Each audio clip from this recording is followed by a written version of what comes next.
Donc là, on va exporter à partir du fichier final iPoly les différents éléments. Et on va commencer par afficher tous les subtools.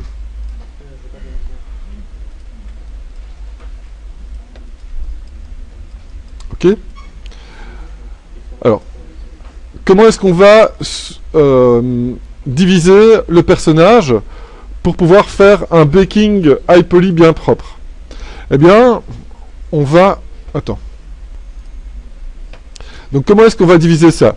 Mais déjà, tous les accessoires, on va pouvoir les cacher vu que ce seront des bakings séparés.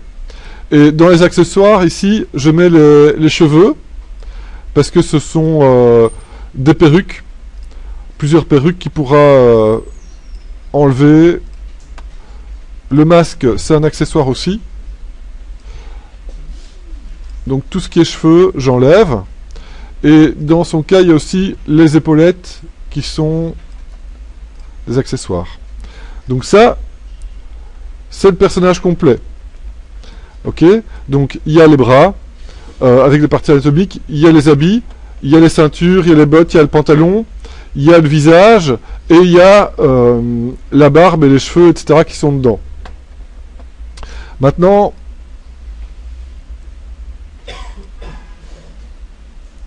dans les 3500, donc celui-là, en low poly, c'est dans les 3500. Donc entre 3000 et 3500 triangles pour cette partie-là.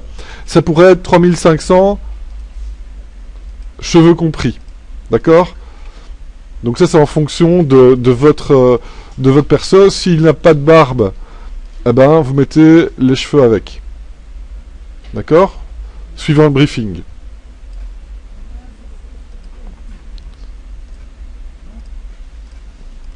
Donc, dans mon cas, c'est ça ma ressource de base. D'accord? Maintenant, où est-ce qu'on va diviser?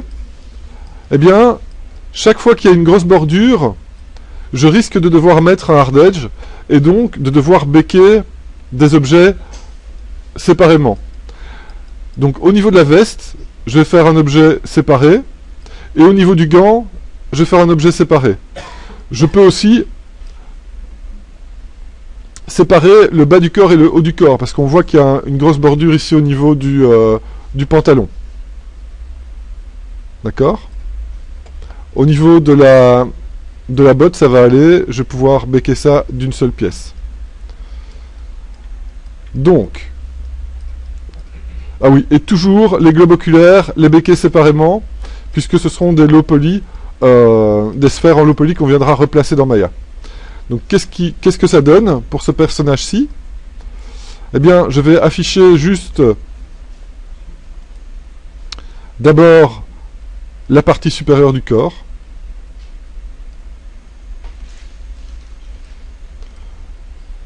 Donc les bras d'office, je cache, c'est un élément séparé. Ok. Le pantalon et les bottes et la ceinture, je les cache puisque je sépare le bas du corps et le haut du corps. Et la veste, je la cache vu qu'il y a un gros rebord et je vais peut-être devoir mettre un hard edge à cet endroit-là et baker séparément les deux. Donc, j'efface la veste. Donc, ça, c'est mon premier paquet de iPoly. Oui. Une chose que j'ai oublié de vous montrer. Attendez, une chose que j'ai oublié de vous montrer avant, parce que là je parlais d'être au niveau de subdivision le plus haut. Très important. Vous affichez tous vos objets et vous allez dans Z-Plugin, Subtool Master, et vous voyez, il y a un truc qui s'appelle iRes Vise. Et là, en fait, il va mettre tous les subtools au niveau plus haut de subdivision. Comme ça, vous ne devez pas tout sélectionner et chaque fois aller dans vos tirets de subdivision. Donc ça, c'est assez pratique. Et là, vous êtes sûr que vous avez le personnage qui est complètement en iRes. Donc je recommence ici. Je peux cacher tout, sauf le haut du corps. Ok? Donc je réaffiche ce que j'avais affiché. Maintenant, comment est-ce qu'on va exporter ces différents subtools en un seul OBJ? Alors regardez pour le moment. Ça, ici, c'est mon Z-Tool actuel. D'accord? Ici au-dessus, j'ai, dans mon projet, j'ai plusieurs Z-Tools. Je peux ouvrir plusieurs Z-Tools. Pour le moment, vous voyez qu'il y a un petit chiffre ici, 31 subtools, c'est le nombre de subtools que j'ai dans le Z-Tool qui est pardon, qui est actif. Si je vais dans Merge et que je clique sur Merge visible, vous voyez qu'il ne se passe rien ici au niveau des subtools. Par contre, il y a un nouveau Z-Tool qui apparaît et quand je clique dessus, eh bien, je vois que c'est l'équivalent de ce que j'avais visible comme subtool dans mon fichier de travail, mais qui sont mergés. Donc je peux faire un export de ce subtool là. Et là donc, on va aller dans un nouveau dossier qu'on va appeler baking.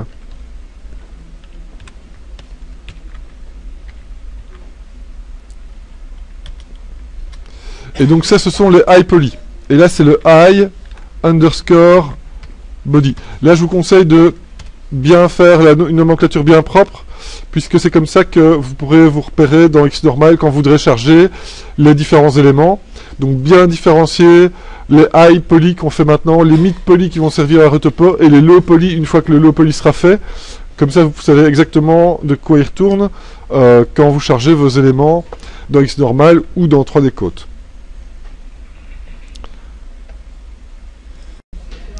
Donc ici, vous voyez que je suis en train de travailler sur le Z-Tool ou le haut du corps émergé. Je peux resélectionner le Z-Tool où tout est splitté. Pardon. Et je peux continuer à travailler. Et cette fois-ci, je vais faire le bas du corps. Donc les jambes, la ceinture et les bottes.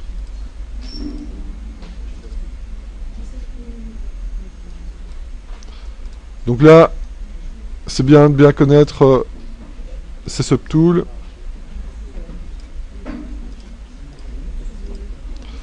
Ok, donc là j'ai le bas du corps. Et l'opération est la même.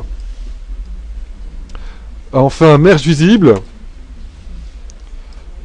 On sélectionne le nouveau Z-Tool où tout est mergé. On fait un export. Eye, legs.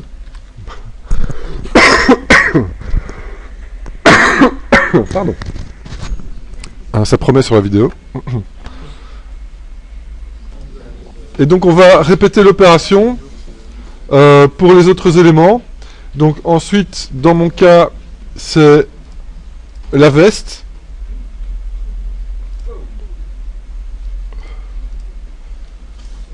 Et là, je peux faire un merge visible et faire un export de la veste.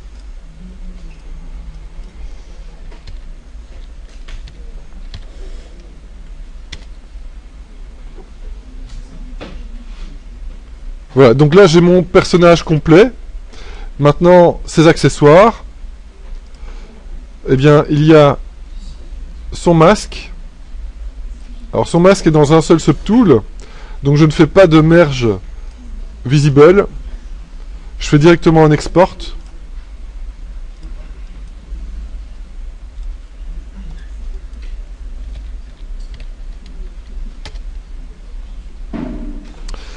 Il reste aussi ses yeux. Alors ces yeux, on va les exporter en iPoly séparément. Ça va être, on va les utiliser dans Maya pour replacer des sphères. Et puis il reste les cheveux, où là je fais un merge visible et j'exporte.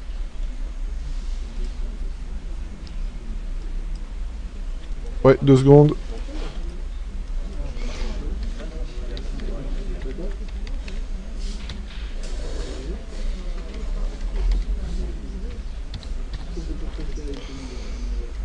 Voilà. Et donc, il reste les bras à faire. Et donc, pour les bras,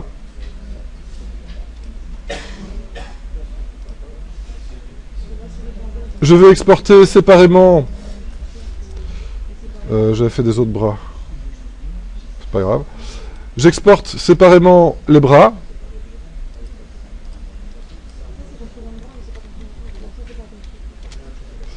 Et les gants.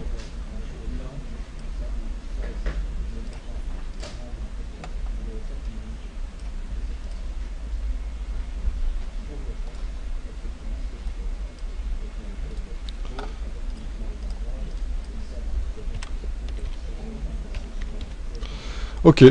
Donc là, dans mon cas, il y a 8 pièces de high poly. D'accord? 8 pièces de high poly qui vont me permettre d'avoir assez de flexibilité pour baker des normal maps propres. Donc là, j'ai fait des paquets logiques en fonction de ce qui me semblait intéressant pour la normal map. Donc, pourquoi est-ce que je peux commencer à prévoir ce genre de choses-là? Ben, c'est parce que j'ai déjà baké plusieurs personnages et j'ai déjà pu faire face à plusieurs cas de figure où je vois que j'ai besoin de splitter mon personnage en plusieurs OBJ. Vous, c'est votre premier perso, donc il y aura un petit peu d'essais-erreurs à faire, et peut-être que vous devrez revenir dans ZBrush plus tard pour exporter des choses que vous avez émergées ensemble, on verra bien.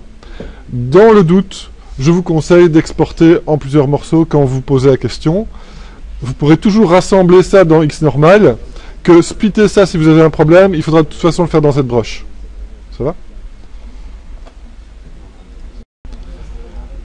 On vient d'exporter le high poly, maintenant on va exporter les mid poly, et là c'est ce qui va servir à faire la retopo dans 3D Coat.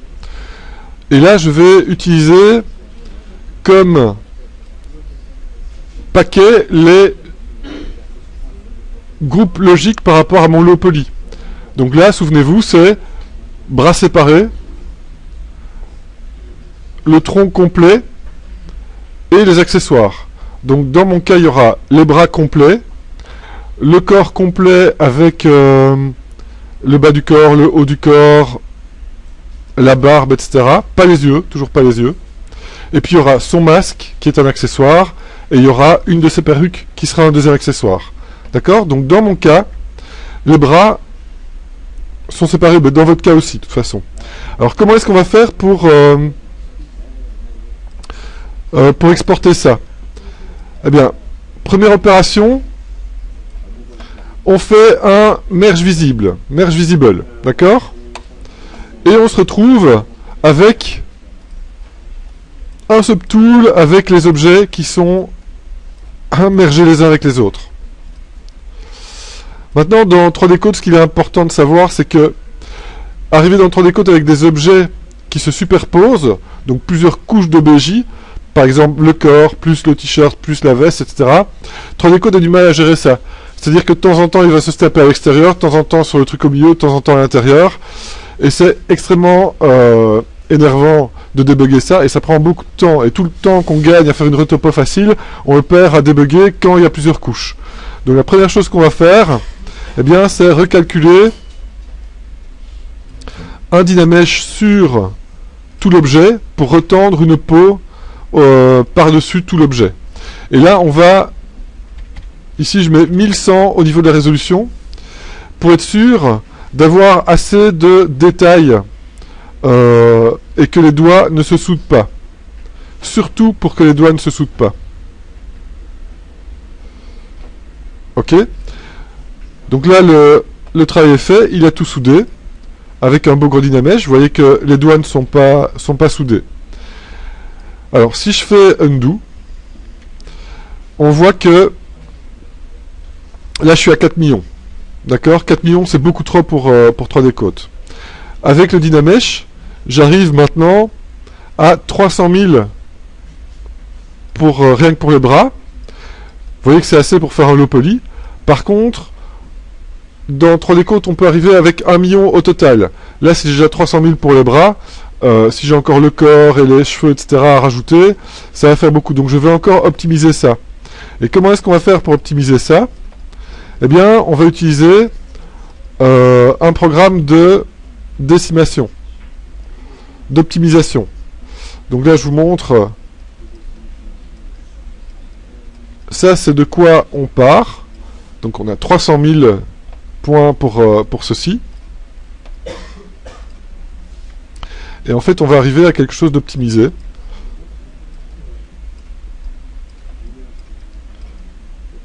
Ok. Et donc, on va utiliser dans les Z-plugins un outil qui s'appelle Decimation Master. D'accord? Et Decimation Master, c'est un outil qui va être utilisé en plusieurs étapes. La première étape, vous voyez qu'on a un seul subtool, eh bien, c'est de faire un pré-process sur le subtool sélectionné. Vous voyez qu'il y a un pré-process current qui va faire un pré-process sur le current subtool et un pré-process all. Si vous avez plusieurs subtools, il peut faire un pré-process sur tous les subtools en même temps. Bon, ici, comme on n'en a qu'un, on fait un pré-process current. Et là, on ne va pas voir de différence, mais on voit qu'il a analysé un peu le mesh. Ensuite, on va donner un pourcentage de décimation. Donc là, je suis à 300 000. Je vais mettre 50% de décimation, donc je vais arriver à quelque chose comme 150 000. Donc je mets le pourcentage, il me donne l'origine et le résultat en termes de polycount. Et si je fais decimate current, eh bien voilà, là il a décimé. Qu'est-ce qu'on voit? On voit que finalement, on ne perd pas beaucoup de détails, mais on voit que c'est triangulé. Donc là maintenant, je suis à 150 000. Eh bien, maintenant, vous allez voir que si je mets 10%, on ne voit quasiment pas la différence. Pourtant, là, je suis vraiment bien descendu, puisque je suis maintenant à 30 000 points. Donc j'étais à 300 000 au départ, et maintenant je suis à 30 000 points. Donc là, autant dire que c'est extrêmement léger. Pour 3D Code, c'est parfait. Alors, quand je zoome, on voit les petites faces, donc c'est pas un truc qui va me permettre de baker la normal map, mais c'est pas le but. Ici, le but, c'est de faire le low poly, et là, j'ai absolument tout ce qu'il faut pour faire un beau low poly. D'accord? Eh bien, c'est ceci, une fois optimisé, qu'on va exporter. Et cette fois-ci, on ne va pas aller dans baking, on ne va pas se servir de ça pour faire le baking. Par contre, on va se servir de ça dans un nouveau dossier. Et ça va s'appeler retopo.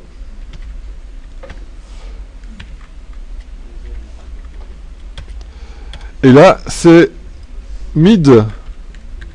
Donc c'est la version moyenne résolution des bras. Mid arms. Ok, et donc ça, je sais que je peux aller dans 3D Code avec, il n'y aura pas de problème. Et on va faire la même chose pour le corps. Donc je reviens à ma partie corps. Cette fois-ci, je mets tout le corps.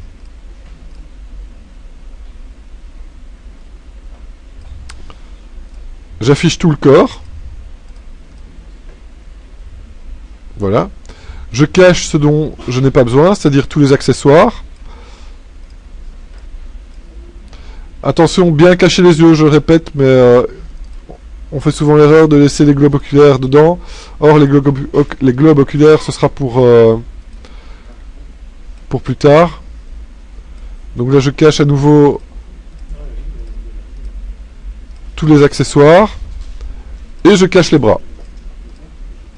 Ok? Et ça, c'est le corps complet. Eh bien, pareil, je fais un merge visible. Ensuite, je fais un Dynamesh 2100. Pourquoi est-ce que je vais aussi haut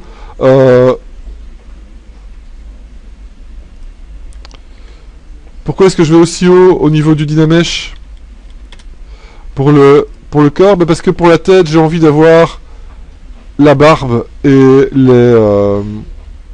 les sourcils qui sont encore visibles pour pouvoir peut-être les marquer dans le low poly.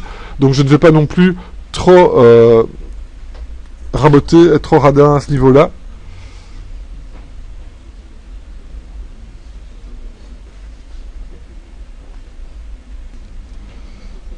Donc voilà le résultat du Dynamesh. Et pareil, on va faire une décimation, un pré-process.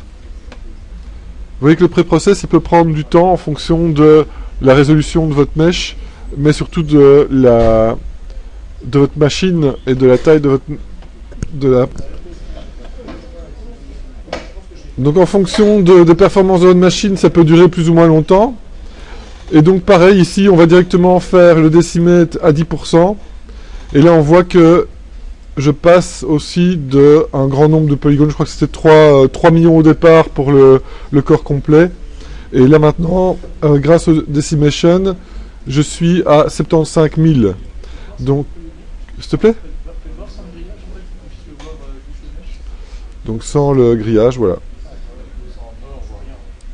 Ben, si je zoome, on le voit, donc je ne peux pas m'en servir pour faire le high, mais là je peux m'en servir pour faire mon base mesh. Donc je vais exporter ça, et ça c'est le mid main body.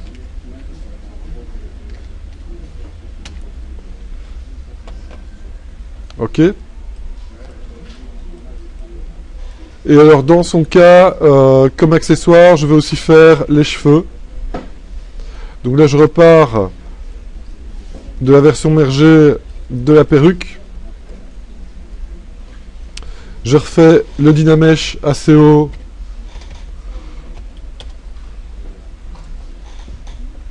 Sur la perruque. Le pré-process, la décimation. Et là on voit aussi qu'il y a tout ce qu'il faut. J'ai rien dit. Et là j'exporte, et ça c'est mid air ponytail.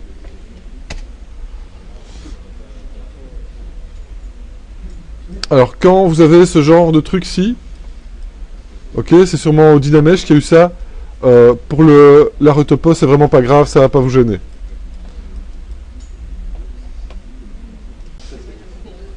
Alors, première chose, on va aller directement dans l'onglet Retopo. Et voilà les outils dont on va avoir besoin. Par contre, au niveau des fenêtres, on n'a pas besoin de Voxtree. On a besoin de Retopo Object. Du fait preview, on n'a pas besoin. Et on a besoin de Paint Objects. Ok, donc on a besoin de deux menus.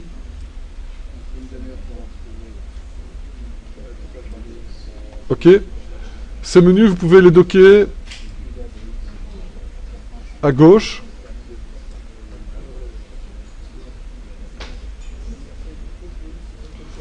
Et voilà l'interface dont on a besoin pour tout ce qui est Retopo. Donc vous avez Windows Pop-up Retopo Object et Windows Pop-up Paint Object. Le Paint Object est facile à repérer parce qu'il est en dessous de Tools Palette. Et Tools Palette, c'est Space comme raccourci. Donc c'est facile de repérer Paint Object juste en dessous. Et Retopo Object, c'est le premier de la liste, donc c'est facile à repérer aussi. Maintenant, on va importer nos références mesh. Vous allez dans File, Import, Référence mesh. Et vous browsez jusqu'à votre mid poly, donc dans Cara Design, voilà, Retopo, et vous avez mid main body. Et là, vous importez votre référence mesh. Comme il était bien optimisé, eh bien, vous voyez que c'est toujours bien fluide dans 3D Code, qu'on peut vraiment bien bouger autour de l'objet. Maintenant, comment va-t-on importer les autres objets? Eh bien, c'est dans File, Import Object. Donc le premier, c'est un import référence mesh, et l'autre, c'est Import Object. Et là, on va chercher les bras, et on va chercher les cheveux. Et on retourne dans Retopo. Et là, qu'est-ce qu'on voit? On voit que dans Paint Object, eh bien, on a nos différents objets qui sont importés. Et donc, on peut en profiter pour les nommer.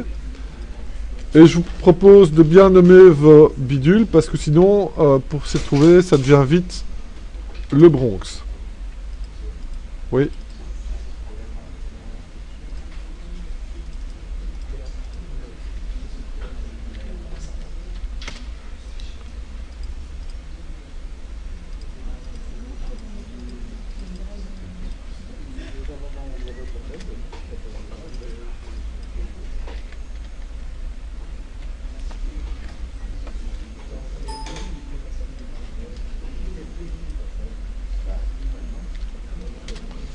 Ok.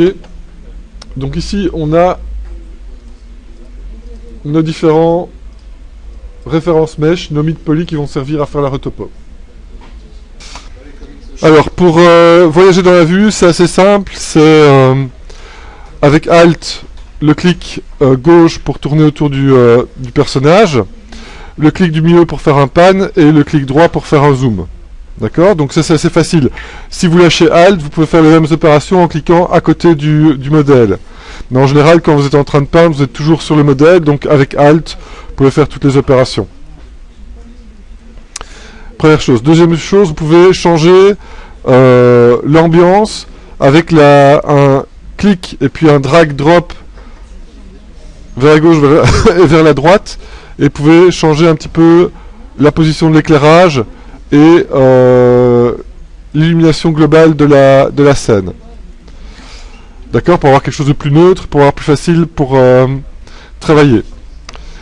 Maintenant, on va activer la symétrie. D'accord? Sur l'axe X. Une fois que vous avez activé la symétrie, important de travailler à droite de votre objet. D'accord? Si vous travaillez à gauche, ça ne va pas fonctionner. Donc à droite, on va voir le premier outil, c'est point face. Je vais cacher les cheveux, cacher les bras pour commencer. Et l'outil point face permet de dessiner 4 points. Et puis avec le clic droit, de venir dessiner la face entre les 4 points. Ok? Vous voyez que c'est très rapide comme méthode de sculpture. Et avec le clic droit, vous pouvez venir bouger les points.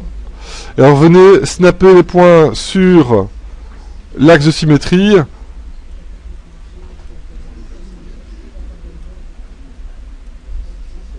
Ok? Et ça, c'est le principe de la retopo. Donc, c'est-à-dire qu'on a un gabarit. Le gabarit, c'est le mid-poly. Et tous les points qu'on va faire vont être snappés sur cet objet-là. Ok, donc c'est extrêmement facile et rapide de travailler comme ça.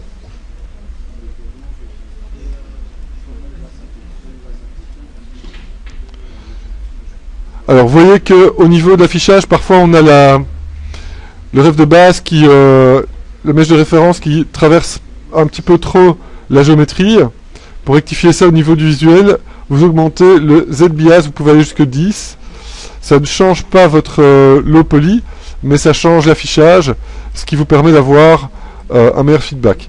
Alors, attention, au niveau de la résolution, je vous propose de commencer avec quelque chose de relativement bas au niveau de la résolution. Parce que si vous commencez avec des trop petits carrés, vous allez faire beaucoup trop de travail. Et vous devrez tout optimiser après, ça va prendre plus de temps. Donc faites des beaux grands carrés pour commencer. C'est plus facile d'en rajouter là où c'est nécessaire que de venir commencer à optimiser là où vous avez déjà passé 3 heures à placer plein de petits carrés. Alors vous voyez que quand vous baladez votre curseur une fois que vous avez mis un point, il vous propose plusieurs solutions. À vous de cliquer sur la solution avec le clic droit que vous souhaitez. Si vous cliquez mal, eh bien vous faites des undo et après vous recliquez là où vous voulez. Clic droit donc pour replacer.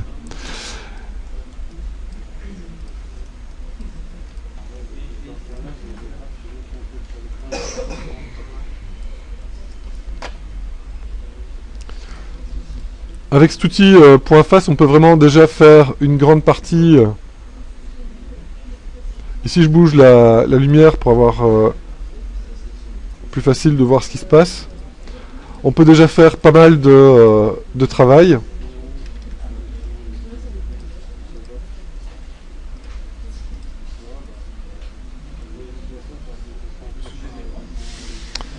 Oui. Alors, je vais montrer les autres outils. Alors l'autre outil intéressant, c'est le Hat Split, qui va permettre de venir avec un radius très bas au niveau du pinceau, se snapper par exemple sur un edge, et venir rajouter de la définition. D'accord? Quand vous voulez quitter l'élastique, vous faites un Escape, et avec le clic droit, vous pouvez balader les points. Une fois que vous survolez un autre point, vous voyez que ça devient rouge et vous pouvez souder. Ok, donc très pratique. On peut aussi partir d'un point et dessiner, par exemple, une face complète avec cet outil-là. Ok. Et comme c'est le low poly, on peut tout à fait faire des triangles. Les quads, c'est pour le base mesh de ZBrush. Maintenant qu'on est au modèle temps réel, eh bien, on va mettre des triangles. De toute façon, je vais vous montrer le mesh final. Vous verrez qu'il y a des triangles absolument partout. Hein. Il est complètement triangulé, ouais.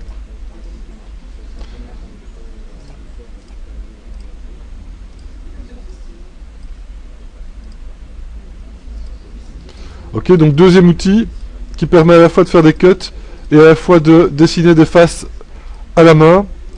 Encore une fois, très rapide.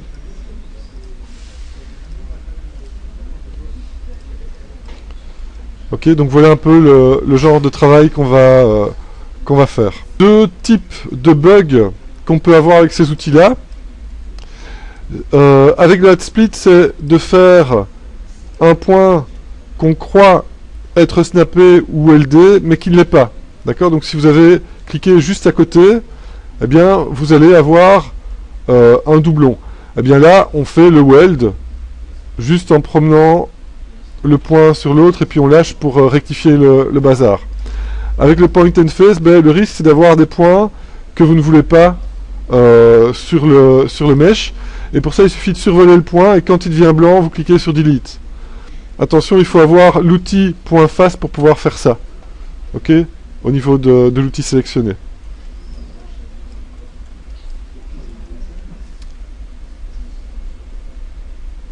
Et donc avec cet outil, ben, on va voir que assez rapidement, eh bien, on va commencer à créer le base mesh. Pardon, créer le low poly.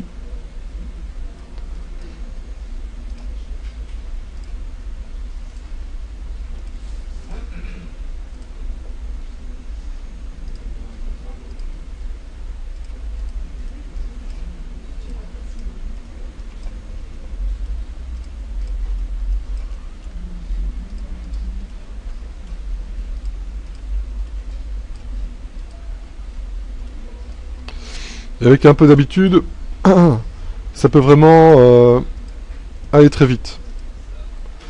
Donc le travail de low poly qui prenait parfois plusieurs jours avant, mais ne prend plus que quelques heures maintenant. Et c'est vraiment... bon, avec l'habitude, mais l'habitude vient vite. Hein. D'ailleurs, après, c'est difficile de se passer de cette habitude-là et de revenir à de la modélisation plus traditionnelle, tellement ceci est facile.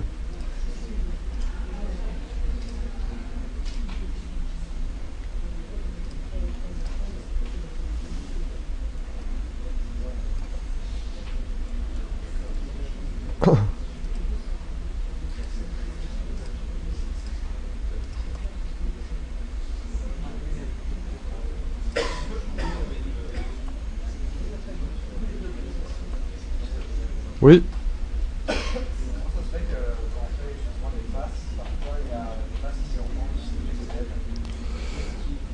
Ah, ça c'est quand...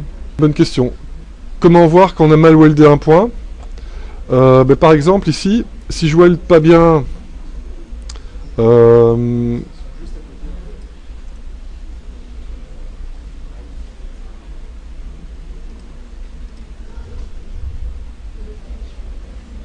si je weld pas bien ici, je vais aller dans Retopo, Select Face, Select End Gone. Et là, il me montre toutes les faces à 5 côtés. Mais ça ne fonctionne que quand il y a 5 côtés.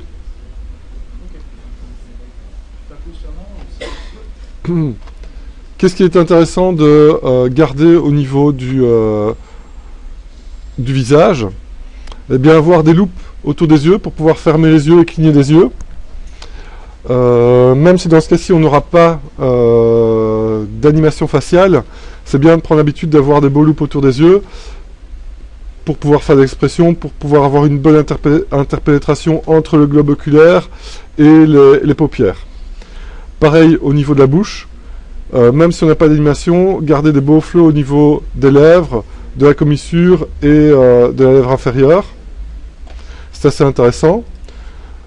Deuxième chose, d'avoir la mâchoire qui est bien soulignée par les low poly pour garder la structure, et avoir un système avec un assez grand nombre d'edges autour de l'oreille. Et au niveau du dessus du crâne, un système assez facile, c'est d'utiliser des quads jusqu'à un certain point, et puis d'utiliser le dernier quad pour étirer les edges et continuer à faire le tour du crâne, surtout à l'arrière du crâne. Au-delà de la ligne du milieu, on va avoir un edge qui va faire le pourtour du nez et la première subdivision de la bouche, et qui va aller jusqu'au menton. Et l'edge du milieu de l'œil va faire le deuxième edge de la bouche. Ok, ce sont des règles générales, vous allez voir qu'il y a des cas particuliers, mais c'est bien de pouvoir avoir ces repères-là quand vous modélisez. Et aussi de bien marquer le creux du cou. D'accord? Donc ça c'est pour le visage. Je vais vous montrer le visage une fois qu'il est complètement terminé.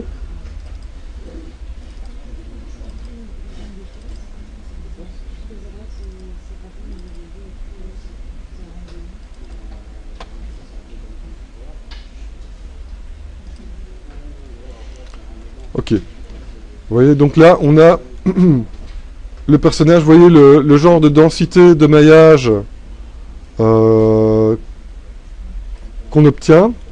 Vous voyez que j'ai des triangles, mais j'ai aussi gardé des quads. La triangulation finale, je la ferai après dans Maya.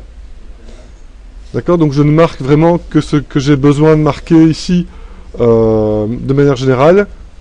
Ici à l'intérieur des yeux, etc.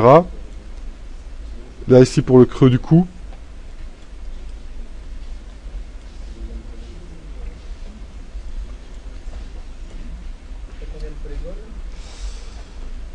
Alors, au niveau du polybudget,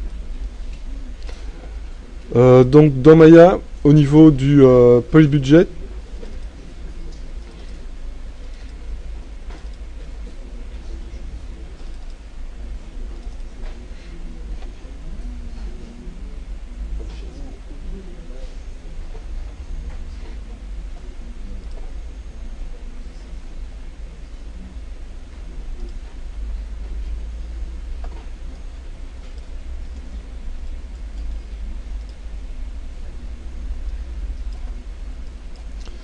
donc là on voit le personnage low poly avec la normal map. Et on voit que grâce à la normal map, eh bien on passe de quelque chose qui est low poly avec un shading relativement simple à quelque chose de bien détaillé et de bien complexe. Là on a le modèle ZBrush qui rend exactement ce qu'on a dans ZBrush, mais dans Maya. Alors là au niveau du polybudget, je suis à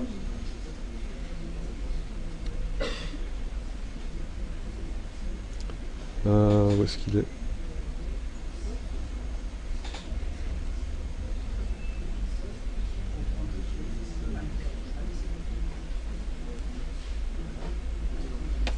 Polycount, ouais.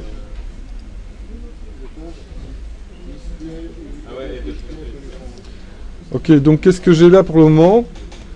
Eh bien, sans les accessoires, donc là j'ai l'accessoire du casque, enfin du masque. Donc le personnage sans accessoires, c'est ce que je demande.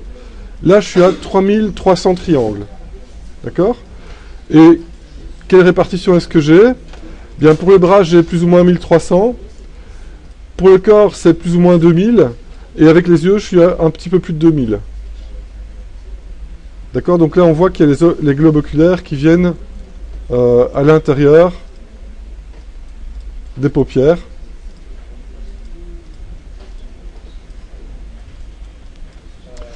Et au niveau de la tête elle-même, là je suis plus ou moins à 600, 650.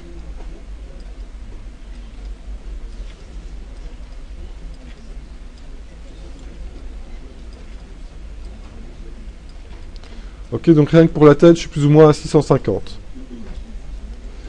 Où est-ce qu'il y a beaucoup de polygones aussi? Ben, c'est dans la main.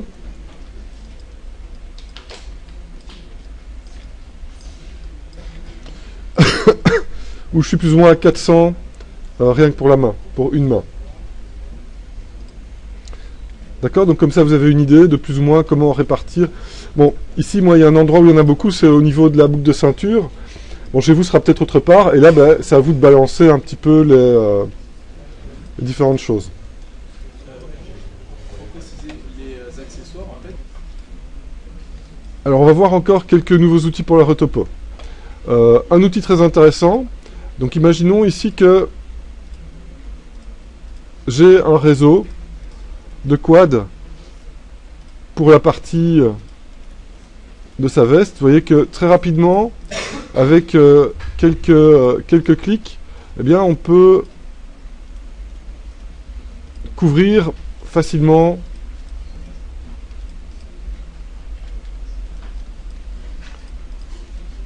une zone. Maintenant, il y a des outils pour corriger ça très facilement. C'est l'outil brush. Alors l'outil brush, on va le prendre avec un radius un peu plus grand. Et ça va permettre de pouvoir, en fonction de la taille du radius, de bouger un ou plusieurs points en même temps. C'est un gros move. Maintenant, c'est un move un peu spécial. Pourquoi? Parce qu'avec Shift, ça fait un relax. Et là, donc, en fonction de l'angle de caméra, vous voyez que, voilà, c'est lissé, en fait. Et donc, on peut facilement venir relaxer de la géométrie. C'est toujours snappé sur le modèle de base. Donc, c'est un outil vraiment très pratique. Avec le clic droit, vous pouvez facilement changer la taille du pinceau.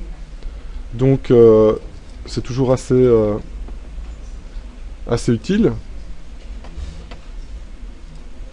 Un autre outil qui est super utile, c'est l'outil Stroke. Et l'outil Stroke, c'est pour faire tout ce qui est tube. Et dans le corps humain, il y a énormément de tubes. Les jambes, les doigts, les bras, etc.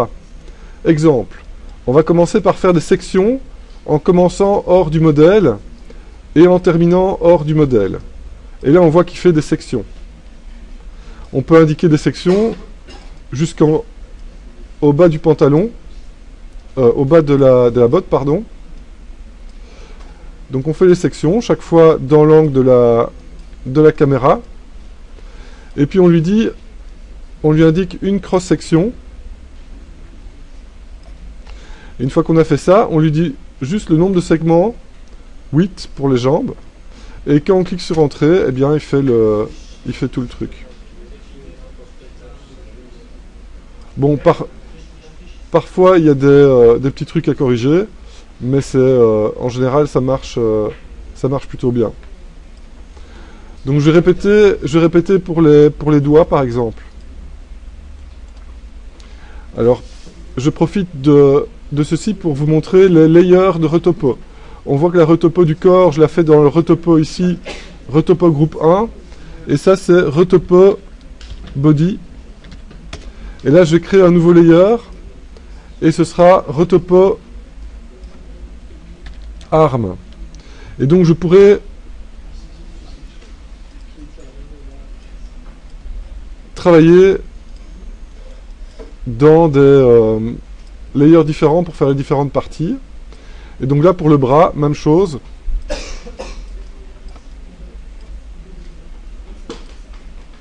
On fait les sections. La cross-section, on détermine le nombre de segments, 8, on tape sur Entrée et c'est bon.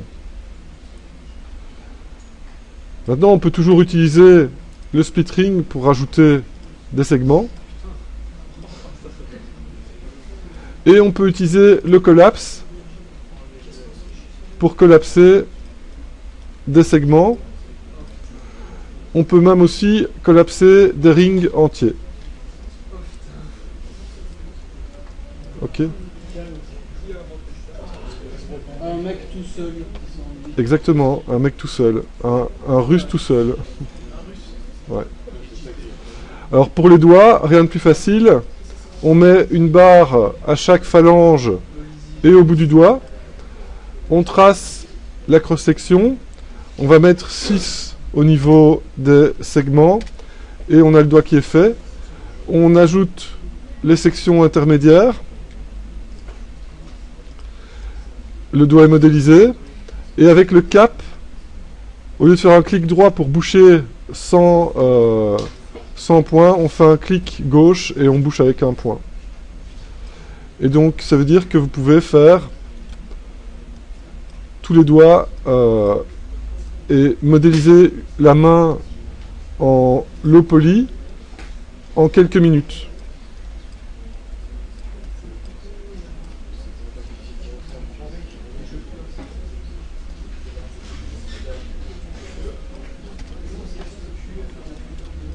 Oui. Alors, vous voyez que là pour le moment, s'il vous plaît, un peu de concentration encore, un petit peu. Donc j'ai mon outil ici, symétrie. Si je désactive la symétrie, on voit que j'ai bien travaillé sur une moitié de mon personnage. Le triangle count est ici en dessous, je suis à 273. Quand j'active la symétrie, je suis toujours à 273. D'accord? Donc il faut faire x2 quand vous voulez évaluer le nombre de triangles. Alors regardez ici, quand j'active et que je désactive la symétrie, eh bien, il ne soude plus. C'est un problème de bug d'affichage qui est lié à la 4.5. Pour pouvoir mettre ça à jour, il suffit de cacher, afficher le layer de retopo. C'est un bug, d'accord? Alors, autre chose, autre bug. Pour appliquer la symétrie, vous devez faire un retopo Apply Symmetry to Current Layer. Et là, vous décochez et vous ne voyez pas que c'est appliqué. Encore une fois, il faut cacher, afficher le layer pour voir que c'est vraiment soudé. Et maintenant, il vous met le bon nombre de triangles au total. Qu'est-ce que ça veut dire? Ça veut dire que là, on voit que j'ai appliqué la symétrie sur le layer retopo, mais pas sur le bras. Donc vous pouvez appliquer la symétrie sur tous les layers ou seulement sur le layer current en fonction de ce que vous avez. Qu'est-ce que ça veut dire? Ça veut dire que si vous continuez à travailler sur quelque chose qui doit être asymétrique, imaginons qu'il ait une ceinture qui passe au travers de son corps, et donc la géométrie au niveau de son corps devient asymétrique. D'accord? Donc là je travaille de manière asymétrique. J'ai d'abord travaillé de manière asymétrique pour la plupart des objets, des éléments du corps, et puis pour cette partie-là, j'applique la symétrie, et puis je fais ce qu'il faut faire au niveau asymétrique. Comprenez? Bon, c'est-à-dire que vous avez modélisé tout ce qui est symétrique avec la symétrie, et puis il y a des parties que vous ne pourrez pas modéliser en symétrie parce que c'est asymétrique, donc vous ne la faites pas quand c'est en symétrie, puis vous appliquez la symétrie, et puis vous faites ce qui est asymétrique une fois que vous allez comprendre quand vous le ferez. Donc là par exemple, le bras, je veux continuer à travailler de manière symétrique. Donc je vais réactiver la symétrie pour pouvoir continuer à faire le bras. D'accord? Et là je peux continuer à faire peinard le bras. Mais là, il y a des problèmes d'affichage qui sont liés à la symétrie, donc il faut chaque fois cacher, afficher quand vous avez un petit problème. Ça arrive. Maintenant, si vous réaffichez votre body, bon, il a refait une symétrie, mais c'est juste une preview. Donc si je décoche Enable Symmetry, on voit que c'est toujours bien ce que j'avais avant. D'accord? Donc là, c'est juste, au niveau de la symétrie, il faut juste se faire un petit peu à l'outil. Bien penser qu'il y a des bugs d'affichage dans la 4.5. Donc toujours bien vérifier avec l'affichage d'ailleurs ce que vous avez. Et toujours bien penser que quand vous activez la symétrie, c'est juste une prévisualisation, mais quand vous la décochez, c'est bien ce que vous aviez avant qui est toujours valide. Tant que vous n'avez pas appliqué. Tout ça est en vidéo si vous voulez revoir. Une dernière chose. Quand vous allez faire le genou, vous allez pouvoir rajouter la définition devant le genou, mais pas derrière, pour la pliure du genou. Donc ça, c'est préparer le modèle pour l'animation. Vous allez pouvoir faire ça aux fesses aussi, ajouter de la définition pour qu'il puisse s'asseoir, faire du cheval, etc. Pour le coude, pareil, à l'extérieur du coude, pas à l'intérieur du coude. Et pour les doigts. Vous n'êtes pas obligé de faire toutes les phalanges parce qu'on n'a pas beaucoup de triangles, mais au moins la phalange entre les... Enfin, la jonction entre la première et deuxième phalange, au moins rajouter un système. Au niveau des flots, bien faire des flots qui vont dans le sens du volume pour la déformation et le skinning, dans un sens et dans l'autre. D'accord? Donc garder ce genre de flow un maximum possible, même si vous voyez que, bon, quand il y a des choses qui viennent en plus, ben, vous êtes obligé de les modéliser, mais globalement, essayez de garder des horizontales et des verticales dans le sens des objets, des volumes. Donc rapidement, une chose que j'ai pas vraiment montré, c'est qu'il y a moyen en fait de mettre à jour les références mesh et puis de replaquer dessus la retopo qu'on avait faite. Je suis en train d'enregistrer. Et donc ici, je vais montrer qu'il y a moyen donc de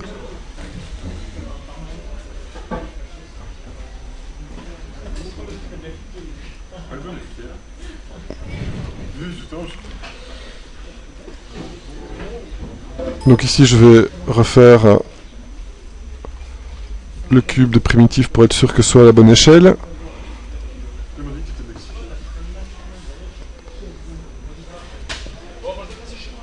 Donc imaginons que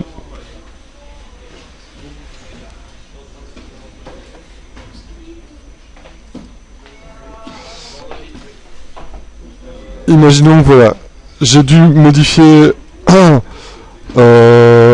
mon mesh et tout d'un coup voilà mon nouveau mesh et je réexporte un nouveau main body.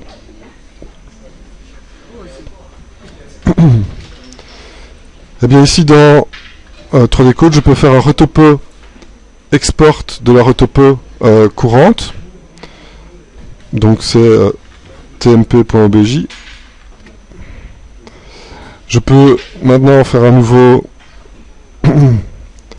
dossier, réimporter mon référence mesh. Ok, donc c'est bien le prochain. Et dans retopo, je peux faire un retopo import et réimporter le TMP. Entrée, et là il me demande si je veux snapper, mais je vais mettre non, sinon on va snapper les bras n'importe où. Et on peut continuer à travailler et éditer la géométrie pour qu'elle s'adapte à la nouvelle topologie. Ok, au revoir. Voilà, c'est ce que je voulais montrer en plus.